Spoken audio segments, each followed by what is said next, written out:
चलते हैं डॉक्टर भांजी सोमैया सर की तरफ। उनको आग्रह करेंगे, उनसे निवेदन करेंगे कि सर आएंगे और धम्मानंद कोसाम्बी जी के ऊपर अपना विचार प्रस्तुत करेंगे। सर ने कोसाम्बी सर के ऊपर पीएचडी भी अपनी की है, पीएचडी थीसिस लिखी है। तो सर आपका बहुत बहुत स्वागत है। आए और आचार्य धम्मानंद कोसाम्बी के ऊपर अपनी बात रखें। डॉक्टर भांजी सोमैया सर।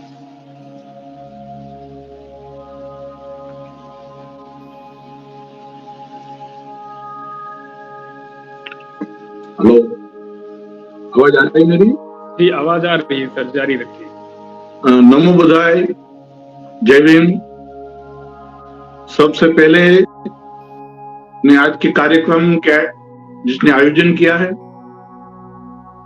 जिससे मेरा बहुत परिचय नहीं है, ऐसे डॉक्टर प्रफुल्ल गढ़वाल साहब ने मुझे आमंत्रित किया, तो गढ़वाल साहब का मैं ऋण स्वीकार करता हूं। डॉक्टर संघ प्रकाश दूधवा साहब जो सोलापुर में प्रोफेसर है, उसके माध्यम से डॉक्टर प्रफुल्ल गढ़वाल साहब से मेरा संपर्क हुआ।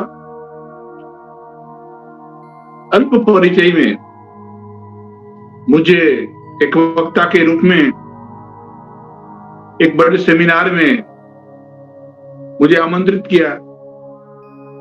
इसलिए डॉक्टर प्रफुल्ल गढ़वाल सर और उन साथियों को, सब साथियों को मेरा जय भीम, नमो बुधाय। हमारे भंते जी ने बुद्ध वंदना की, भंते जी को मेरा जय भीम, नमो बुधाय। साथियों, आज धर्मानंद कौशंबी की जन्म जयंती है।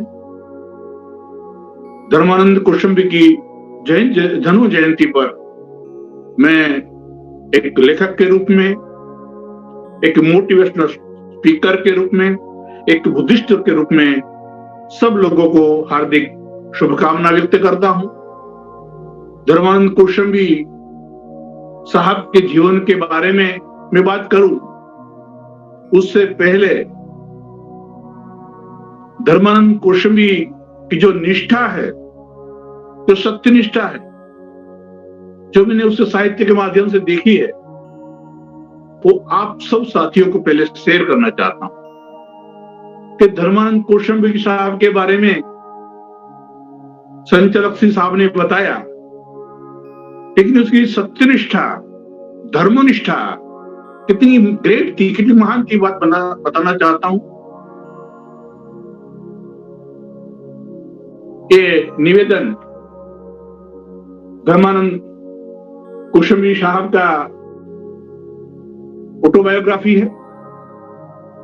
इस किताब में धर्मानंद कौशंबी साहब जो लिखते हैं, मुझे बहुत पढ़ के बहुत आनंद आता है।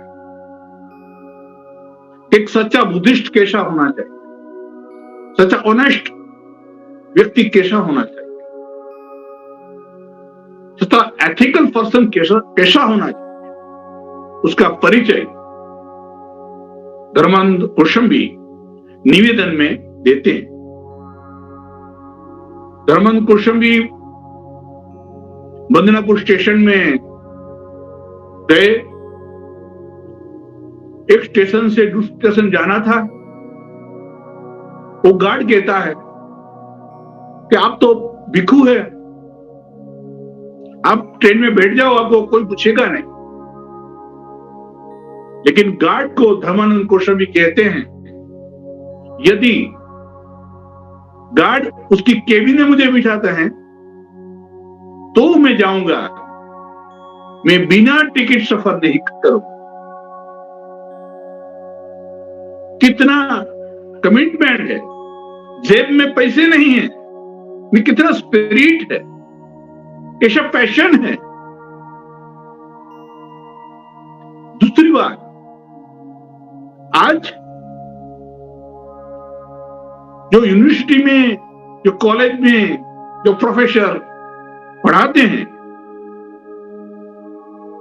उसका बड़ी तनख्वाह है। धर्मानंद कौशंबी साहब कलकत्ता की यूनिवर्सिटी में अध्यापन का कार्य कर रहे थे। उसका मासिक जो सैलरी थी, मंथली सैलरी 100 रुपया थी। कलकत्ता यूनिवर्सिटी ने धर्मानंद कौशाम्बी की सैलरी 100 में से 250 कर दी। इसी दरमियान गुजरात के महाराजा सयाजीराव गायकवाड़, बड़ौदा के महाराजा सयाजीराव गायकवाड़ कहते हैं कि आप वडोदरा पधारिए और बुद्ध, धम्म और संघ के बारे में 3 प्रवचन दीजिए। तो धर्मानंद कौशाम्बी साहब विधानुपत, एक तरफ सैलरी है 100 से 250 रुपया, उस समय में 100 साल पहले की बात है, 100 रुपया की सैलरी बढ़ाकर 250 की जाती। यहां गायकवाड़ साहब मंथली 50 रुपए देते हैं। कौशाम्बी साहब विभाग में आ जाते, कंफ्यूज होते हैं। एक सच्चा बुद्धिस्ट कैसे, किसको कहते हैं, ये मैं बताना चाहता हूं। निवेदन में कौशाम्बी साहब कहते हैं कि मैंने 250 वाली कलकत्ता यूनिवर्सिटी की सैलरी छोड़ दी। मैंने 50 रुपए की सैलरी जो गायकवाड़ साहब ने दी वो स्वीकारी। धम्म का विजय हुआ। एक बाजू रुपये थे, दूसरी ओर धम्म प्रचार का कार्य था। निवेदन में कौशाम्बी साहब लिखते हैं कि धम्म का विजय हुआ। जहां पैसे की बात आती है और पैसा छोड़कर आदमी धम्म कार्य को महत्व देता है, इससे बड़ा उदाहरण मेरे ख्याल से इतिहास में कम होगा। साथियों, मैं एक माइंड ट्रेनर, माइंड के बारे में मैंने 45 बुक्स लिखी है। Mind is forerunner, mind is leader, mind is everything. आज के सांप्रत स्थिति में कहा जाता है, लेकिन बौद्ध धम्म एक महान धम्म है। डॉक्टर बाबा साहब आंबेडकर की वजह से भारत में बौद्ध धम्म लौटा। बौद्ध धम्म इतना महान धम्म है कि मेरे जैसे के मामूली आदमी को डॉक्टरेट बना दिया। मेरे जैसे सामान्य आदमी को बड़ा आदमी बना दिया। जिसको चड्डी नसीब थी नहीं थी, उसको कोट पैंट में ला दिया। इसे बाबा साहब आंबेडकर, हमारे आदर्श, हमारे मेंटर, लाखों लोग एक साथ बुद्ध धम्म की दीक्षा लेते हैं। मैं वो बुद्ध धम्म की महानता के बारे में कुछ कहना चाहता हूं। जापान के एक महान ऑथर है, हैप्पी साइंस नाम की उसकी संस्था है। 40 कंट्री से ज्यादा उसकी ब्रांचेस है। रयू ओकावा की एक एमिनेंट बुक है, इनविजिबल थिंकिंग। इसमें ओकावा साहब लिखते हैं कि यदि आप नैतिक हैं, यदि आप निष्ठावान हैं, यदि आप संघर्ष करते हो, तो हमेशा याद रखो आपके जीवन में एक उम्दा व्यक्ति का आगमन होगा। वो व्यक्ति आपको साथ और सहकार देंगे और आप एक सामान्य में से असामान्य व्यक्ति बन जाएंगे। इसी किताब में जापान के महान लेखक ओकावा साहब लिखते हैं, यदि आपके जीवन में प्रतिकूलता है, आप जीवन में दुखी हैं, आप जीवन में बेचैनी का सामना करते हो, डिप्रेशन है, तो का सब लिखते हैं कि भगवान बुद्ध के तत्व ज्ञान पर, भगवान बुद्ध के अंतर्दृष्टि पर ध्यान केंद्रित करिए, आपका दुख चला जाएगा।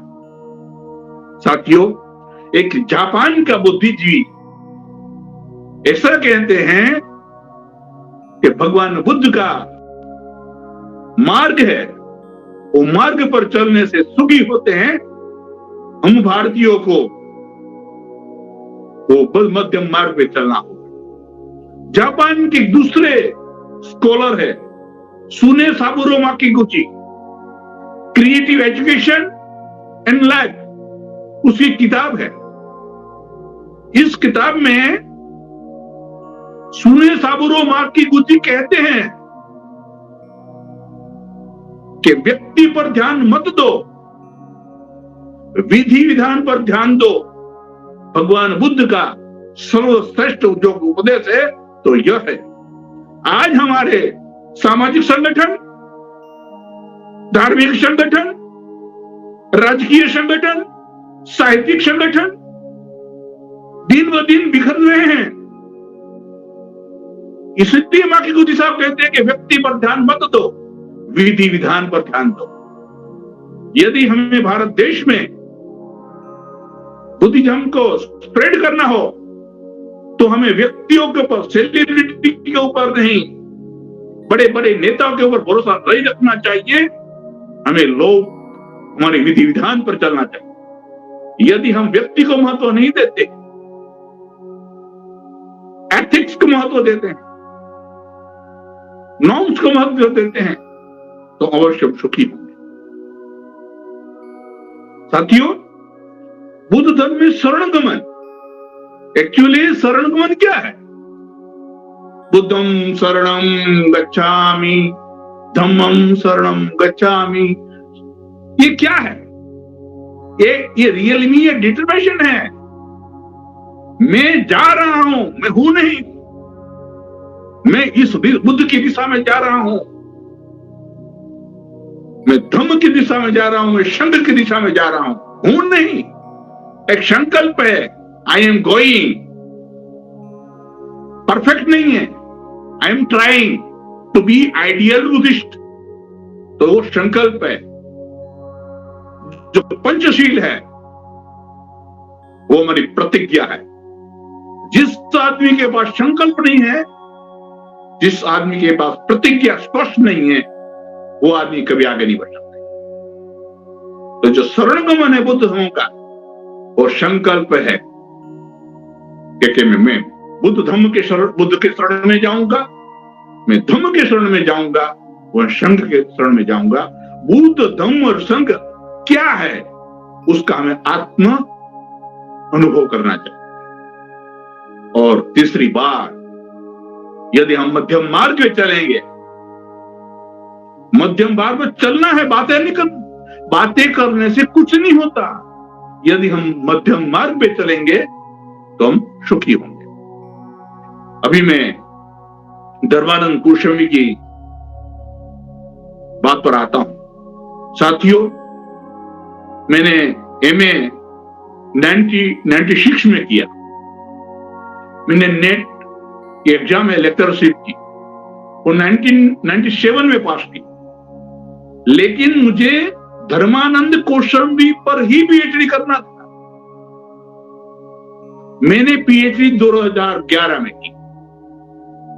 मेरे ख्याल से, मेरे अनुभव से, मेरे अनुमान से गुजरात में धर्मानंद गोस्वामी पर पीएचडी करने वाला शायद मैं हूं, एक हूं। मुझे बहुत आनंद और गौरव की बात। फ्रेंड्स, धर्मानंद गोस्वामी साहब का जन्म महाराष्ट्र के गोवा प्रांत में एक शाखवल गांव में 9 अक्टूबर 1876 में हुआ था।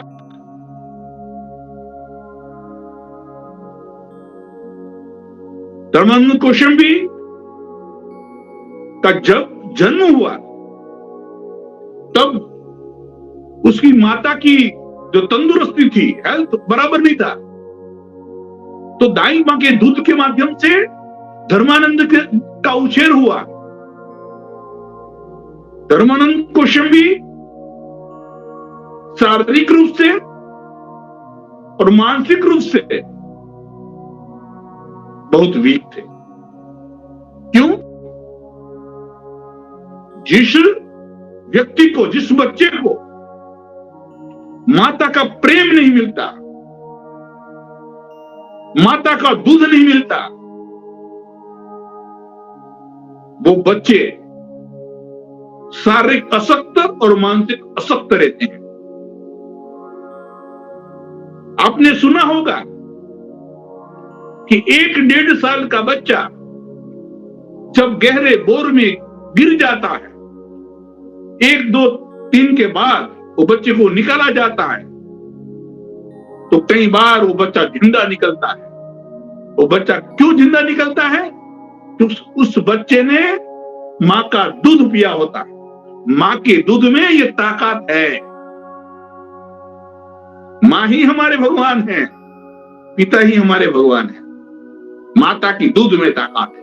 धर्मानंद जी के संबंध में धर्मानंद जी का माता का दूध नहीं।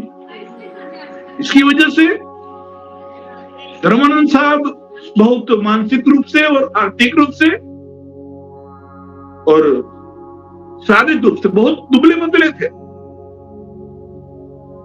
और उनमें क्या, उसके पिताजी का जो कर्ज था, वो 1400 रुपये का कर्ज उसको वारसे में मिला था। आप मानेंगे नहीं साथियों कि धर्मानंद कौशाम्बी साहब जब 8-9 साल के थे तब तक खाना कैसे खाया जाता उसका भी पता नहीं था। कैसे खाना खाया जाता है। वो इतने ग्रेट व्यक्ति थे, इतने महान व्यक्ति थे। महान बनने के बाद निवेदन लिखा। उस निवेदन में अपनी बुराइयां लिखी, अपनी निर्बलताएं लिखी। ये बड़ी बात है। गांधी जी ने सत्य के प्रयोग लिखे, वो भी आत्मकथा है गांधी जी की। लेकिन निवेदन धर्मानंद कौशाम्बी की आत्मकथा है। धर्मानंद कौशाम्बी की आत्मकथा निवेदन हम पढ़ते हैं तो लगता है कि एक आदमी ग्रेट बनने के बाद भी अपनी दुर्बलता को हिम्मत से लिखते हैं। वो शारीरिक रूप से, मानसिक रूप से दुबले होने के कारण, वीक होने के कारण वो अपने आप पढ़ाई की ओर ध्यान दिया। पहले उन्हें तुकाराम साहब का जीवन चरित्र पढ़ा, उसको थोड़ी जीवन में आशा मिली। लेकिन हर आदमी के जीवन में एक टर्निंग पॉइंट आता है। वो टर्निंग पॉइंट कब आता है? यह आदमी का इंसल्ट होता है। बाबा साहब का बड़ौदा में इंसल्ट हुआ तो बाबा साहब महान आदमी बने। तो धर्मानंद कौशाम्बी साहब ने 1897 में बाल बौद्ध मैगजीन में एक चरित्र लेख भगवान बुद्ध के बारे में छपा था। वो पढ़ा। पढ़ने के बाद जो हताश, निराश, बेचैन धर्मानंद कौशाम्बी जीवन में संचार होता, उत्साह का संचार आ जाता है। उसका जो जीवन दृष्टि है वो चेंज हो जाती है। जहां उसको गरीबी दिखती थी, विधवा दिखती थी, हसादा दिखती थी, लेकिन उसका एटीट्यूड चेंज हो जाता, दृष्टि चेंज हो जाती। मैं बहुत बार मेरे सेमिनार में कहता हूं, अंधा व्यक्ति मात्र वो नहीं है जिसको आंख से नहीं दिखता नहीं है। अंधा व्यक्ति वो है जो अपना भविष्य को नहीं देख पाता। जब धर्मानंद कौशाम्बी जी ने भगवान बुद्ध का चरित्र पढ़ा तब धर्मानंद गोस्वामी के जीवन में परिवर्तन आया।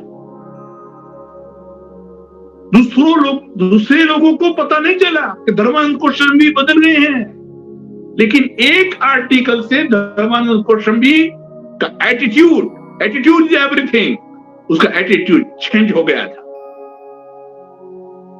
और उसने जो स्टेटमेंट दिया है निवेदन में कि चाहे कितने भी संकट जीवन में आए, कितने भी कष्ट क्यों उठाना पड़े, मैं बौद्ध धर्म का ज्ञान यदि प्राप्त हुआ तो मेरा जीवन सार्थक है, ऐसा उसे स्टेटमेंट निवेदन में दिया।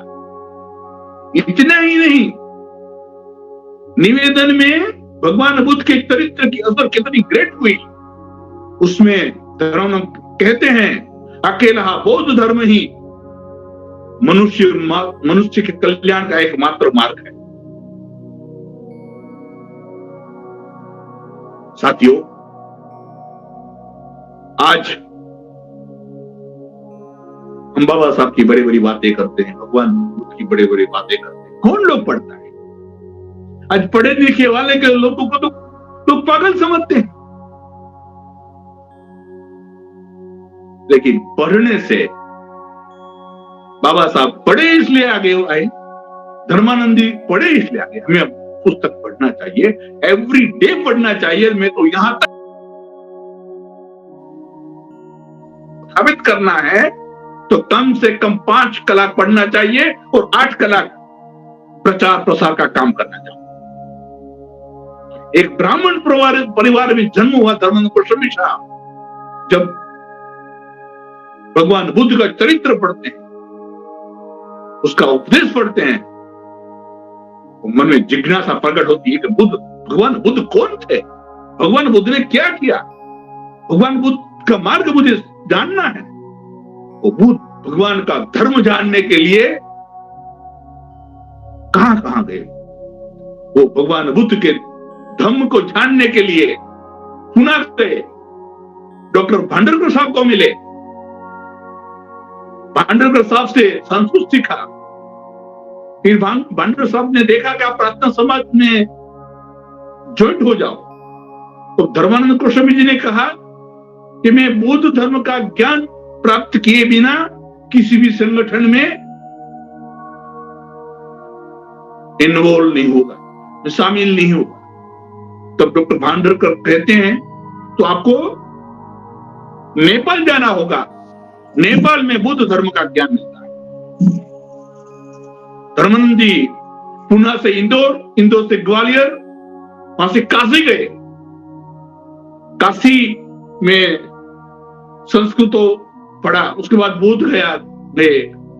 बोध गया से पता चला कि कलकत्ता जो महाबोधि संस्था है वो भगवान बुद्ध के बारे में जानने वाले को मदद करती है, तो कलकत्ता गए, कलकत्ता से कुशीनगर गए, सिलोन गए, मद्रास, रंगून, नेपाल गए। कभी ट्रेन में, कभी बस में, कभी पैदल, कभी नंगे पैर। क्या बुद्ध धर्म को जानने के लिए हमारी आज ऐसी जिज्ञासा है कि हमें बुद्ध धर्म, जो भगवान बुद्ध बाबा साहब को हम अपना आदर्श मानते हैं, वो महान विभूति बाबा साहब ने कहा है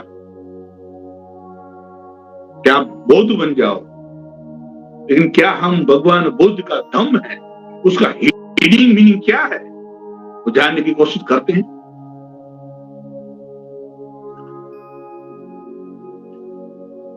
तो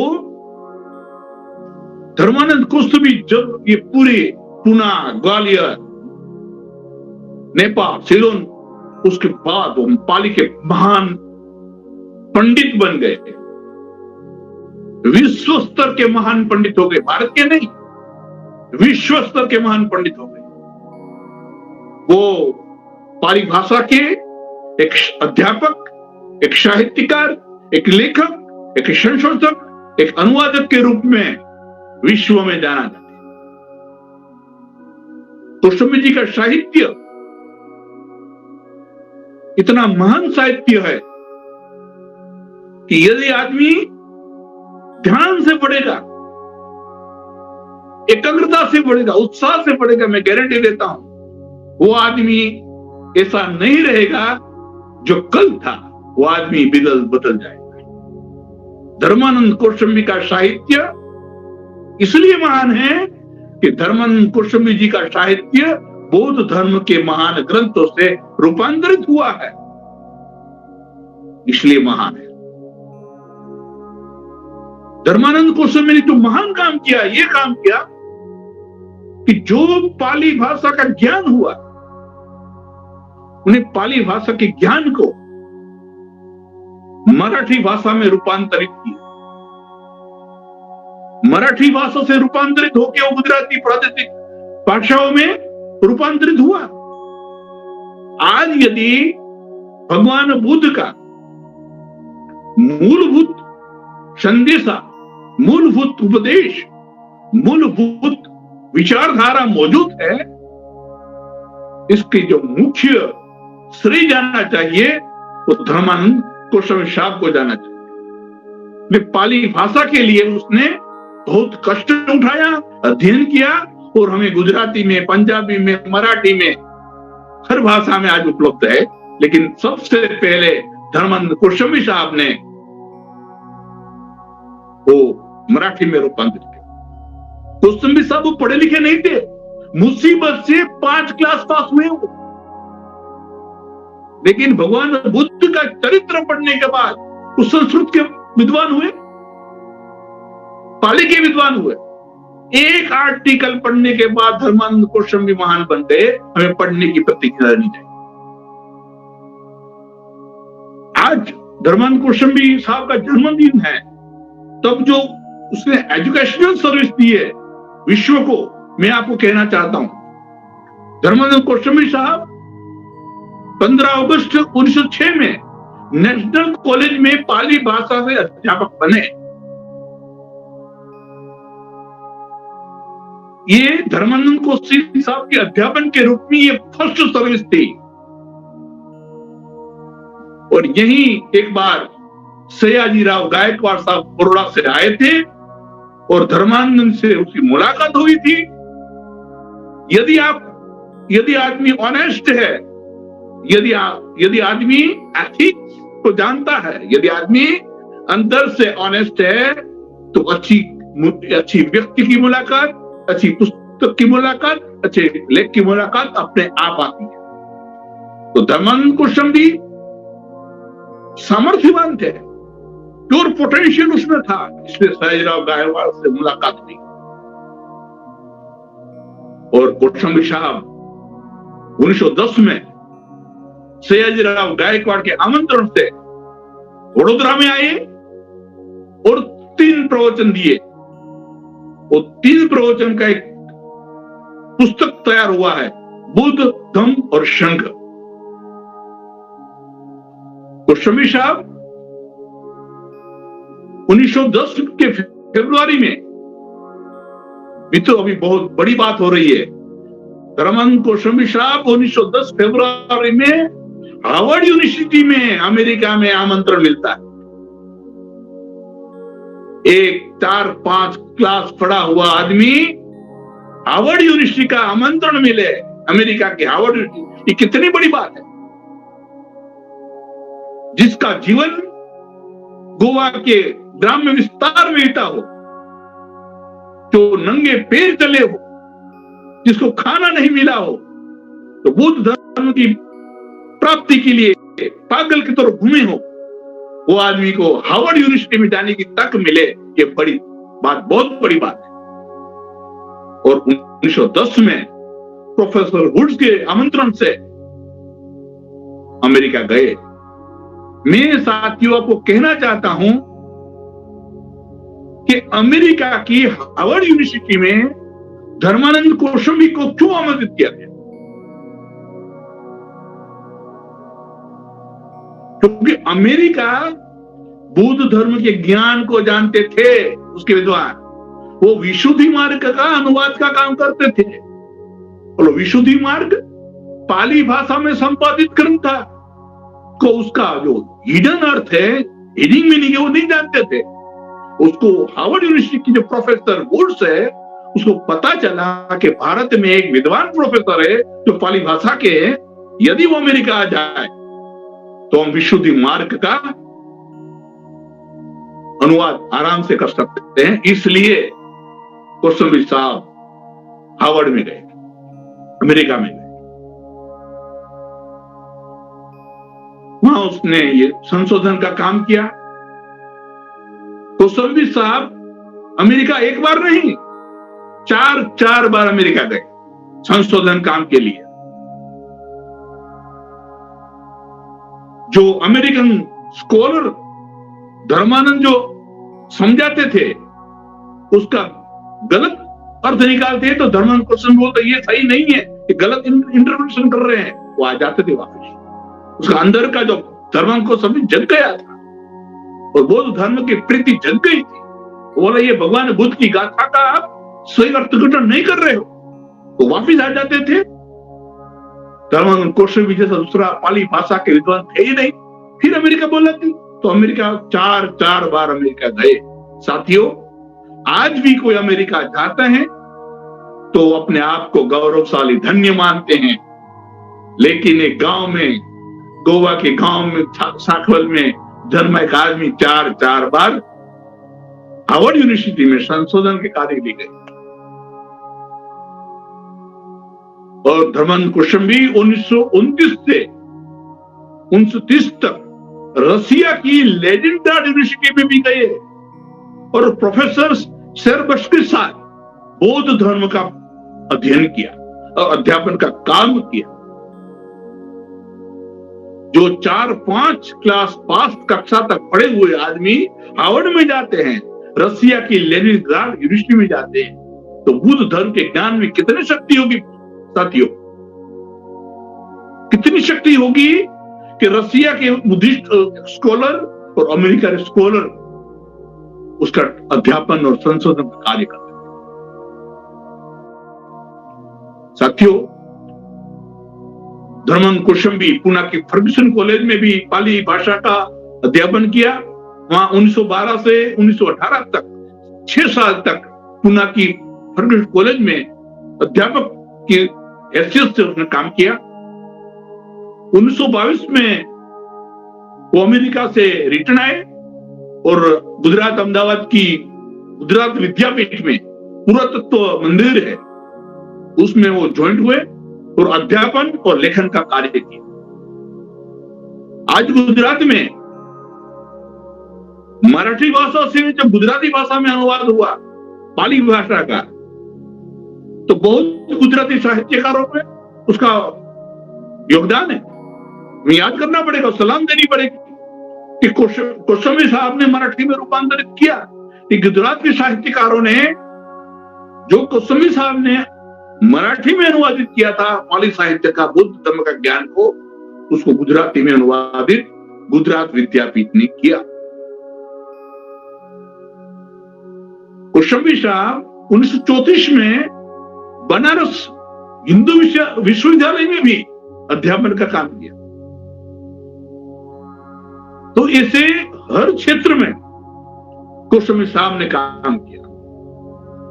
उसने जो ग्रंथ लिखे हैं, ग्रंथ में थोड़ी मैं नाम उसका बहुत लंबा विषय है, मैं सिर्फ पढ़ूंगा कि कौन सी किताब कब लिखी। 1911 में बुद्ध धम्म और संघ नाम की किताब पब्लिश हुई। बुद्ध लीला सार संग्रह या बुद्ध लीला 1923, 1934 और 1940 में प्रसिद्ध हुई। तो धम्मपद 1924 में गुजराती में प्रकाशित हुआ। बोधिचर्य अवतार 1924 में प्रसारित हुआ। जो आपबीती जो आपको निवेदन कहते हैं वो 1925 में। समाधि मार्ग, बौद्ध संघ का परिचय, शुद्ध निपात, भगवान बुद्ध का 50 धम्म सवाल, बुद्ध चरित्र, हिंदू संस्कृति और अहिंसा, अभिधम, धम्म चक्र प्रवर्तन जैसे ग्रंथ लिखे। इस ग्रंथ में मैं थोड़ी जो धम्मपद में बात है, जो 2 ग्रंथ है उसमें प्रकाश डालना चाहूंगा। धम्मपद, जो बुद्ध धम्म का सार धम्मपद में, धम्मपद का, बुद्ध धम्म का सारा सारांश, भगवान बुद्ध का उपदेश का सारा सारांश धम्मपद में है। यदि आप जैसे विद्वान लोगों ने मुझे साथ सहकार दिया तो मैं 1000 सेमिनार धम्मपद पे करना चाहता हूं। Dhammapada is nothing science of mind, Dhammapada nothing science of human behaviour, Dhammapada is nothing secret of success. Dhammapada की प्रथम गाथा है, जो मनुष्य अपवित्र मन से बोलता है, अपवित्र मन से कार्य करता है, उसके पीछे दुख ऐसे आते हैं जैसे पैर के गाड़े के पीछे पैर आता है। धम्मपद की दूसरी गाथा है, जो मनुष्य पवित्र मन से बोलता है, पवित्र मन से कार्य करता है, उस मनुष्य के पीछे सुख ऐसे आता है जैसे मनुष्य के पीछे पीछे उसकी परछाई आती है। धम्मपद की तीसरी गाथा है, वैर से वैर समता नहीं, प्रेम से वैर समता है। ये 3 गाथा आदमी के जीवन में परिवर्तन ला सकती है। तो पूरा धम्मपद कितना परिवर्तन ला सकता है। तो मैं सब बुद्धिजीवियों को विनती करता हूं, यदि आप मुझे सहयोग करेंगे तो मैं अवश्य धम्मपद के 1000 सेमिनार करूंगा, और मैं प्रूव कर दूंगा कि यदि 1000 सेमिनार हुए तो आप बुद्ध बनो, बुद्धिस्ट बनो, अभियान नहीं चलाना पड़ेगा। हमेशा लोग सुखी लोग को साथ देते हैं, हमेशा लोग सफल लोगों को साथ देते हैं। यदि धम्मपद का हमें सही मायने में जीवन में उतारा है, उपदेश को उतारा है, महापुरुष बनेंगे। धम्मपद के बारे में गांधी जी ने कहा कि धर्मानंद कौशंबी ने बहुत बड़ा काम किया, मृत्यु को भी उसने मित्र बनाया, ऐसे गांधी जी कहते हैं। किशोरलाल मसरूवाला जो गुजरात के महान साहित्यकार है, उसने भी धर्मानंद कौशंबी की बहुत तारीफ की। प्यारेलाल जी बहुत बड़े साहित्यकार हैं, उसने कहा तो उसके बहुत सोच थे आगे जाने के, पेशेवर बनने के, लेकिन उसे सामान्य तौर का जीवन जिया। गुणशंकर भट्ट ने विशिष्ट व्यक्ति कोश के नाम किताब लिखा है, उसमें लिखा है धर्मानंद कौशंबी एक प्रखर अभ्यासु थे। शिव प्रसाद राजगौर लिखते हैं धर्मानंद कौशंबी एक महान साहित्यकार, महाराष्ट्र के महान फिलोसोफर और गुजरात के महान साहित्यकार कौशंबी दत्तात्रेय काका साहब कालेलकर लिखते हैं कि यदि धर्मानंद जी की बुद्धि का, विद्वता का लाभ लिया तो अमेरिका ने लिया। गांधी जी कहते हैं Kaushambi had no equal in India in quality. Professor doctor एगेनवाले महाराष्ट्र के महान फिलोसोफर है, उसने किताब लिखी है अर्वाचीन भारत के महान 5 बौद्ध आचार्य। उसमें एगेनवाला साहब लिखते हैं कि धर्मानंद कौशंबी पाली साहित्य के मर्मज्ञ और बौद्ध धर्म चिंतक के कर्मयोगी थे। हमारे गुजराती साहित्य के प्रमुख साहित्यकार डॉक्टर बेहतर भाई पटेल लिखते हैं कि धर्मानंद कौशंबी ने गुजराती साहित्य को बौद्ध कृतियों से समृद्ध किया। महाराष्ट्र के महान फिलोसोफर डॉक्टर मालती बोधले लिखते हैं कि भारतातील महाविद्यालय साहित्य मिथुन दिलित्यानी महाराष्ट्र, गुजरात, बंगाल तसेच अमेरिका पश्चात धम्मचक्राची विजय पताका अडननी। आज हम धर्मानंद कौशंबी के बारे में बहुत कुछ बोल सकते हैं, लेकिन मैं ज्यादा बोलना नहीं चाहता। ये मेरा आपसे फर्स्ट टाइम इंट्रोडक्शन है, लेकिन मैं एक मिशनरी हूं, मैं कुछ करना चाहता हूं। भगवान बुद्ध ने कहा है जो माइंड है, इस माइंड से सब मनोपुगम्बा मना मन से उत्पन्न होता है। मन का मैं विद्यार्थी हूं, मन का मैं मोटिवेशन स्पीकर। मेरे एक YouTube चैनल है डॉक्टर सोमैया। यदि मेरे विचार आपको अच्छा लगा तो मेरी YouTube channel doctor Somaiya subscribe कीजिए। और मैं भगवान बुद्ध के जो धम्म के प्रचार प्रसार का कार्य कर रहा हूं, लेकिन बाबा साहब एनिलेशन कास्ट में लिखते हैं कि इंटेलेक्चुअल लीड द सोसाइटी मैं उसमें ऐड करता हूं इंटेलेक्चुअल मिसफिट इन बोथ। यदि आपकी बात से 99% स्कॉलर एग्री नहीं होते तब आप सही होते। मेरे साथ कम लोग मेरे साथी हैं। मैं कोई बड़ा नेता नहीं, नेता में बनना चाहता, मैं सिंपल आदमी हूं। लेकिन भगवान बुद्ध का जो धम्म है वो महान धम्म है। विश्व में बौद्ध धर्म फैला है क्योंकि वहां बौद्ध धर्म के क्लास चलते हैं, बौद्ध धर्म के पर चर्चा होती है और बौद्ध धर्म के बारे में वार्तालाप होते हैं, ध्यान से मेरे होती है। यदि भारत में हमें बुद्ध धर्म को लाना होगा, अम्बेडकरवाद को लाना होगा, तो हमें हमारी आने वाली न्यू जनरेशन को हमें अपने आचरण से उदाहरण देना पड़ेगा कि हम भी पढ़ते हैं, आप भी पढ़ो। बाबा साहब पढ़े इसलिए महान हुए, आप भी पढ़ो। धर्मांध गोस्वामी के जन्म जयंती पर आप विद्वान मित्रों ने मंदिर किया। अब सब लोगों का आभार आभार आभार।